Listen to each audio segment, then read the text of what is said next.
আসসালামু আলাইকুম, সবাই কেমন আছেন? আশা করি সবাই ভালো আছেন। আজকে আমি রান্না করলাম নানান পদের সবজি দিয়ে ছোট চিংড়ি মাছ দিয়ে। এখানে আমি প্রায় 3-4 পদের সবজি ব্যবহার করেছি। এখানে দিয়েছি বিটরুট, দিয়েছি গাজর, দিয়েছি পেঁপে, বেগুন, মিষ্টি কুমড়া।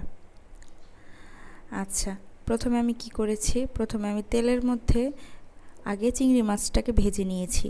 তারপর আমি পেঁয়াজ দিয়ে দিয়েছি মাছগুলোর ওপরেই। তারপর পেঁয়াজ এবং চিংড়ি মাছ কিছুক্ষণ সময় ভেজে নিয়েছি। যখন পেঁয়াজটা ব্রাউন কালার হয়ে এসেছে তখন সেখানে আমি জাস্ট হলুদ ফাঁকি আর মরিচ ফাঁকি দিয়েছি। এখানে আমি কোনো আদা রসুন ব্যবহার করিনি। তারপর এটাকে আমি অনেকক্ষণ কষিয়েছি। মশলার কাঁচা গন্ধটা যাওয়ার পরে তারপরে আমি সবজিগুলো দিয়ে দিয়েছি।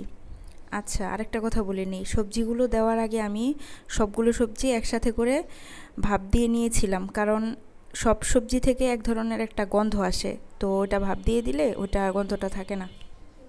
পরিমাণ মতো পানি দেওয়ার পরে শেষে আমি ধনিয়া পাতা দিয়ে নামিয়ে ফেলেছি। এই যে দেখেন আমার নিরামিষের ফাইনাল লুক। অসাধারণ একটা স্মেল আসছে। টেস্টের কথা আর কি বলবো, 100-তে 100। আমার ভিডিওটিতে লাইক দিয়ে চ্যানেলটিকে সাবস্ক্রাইব করে দিন।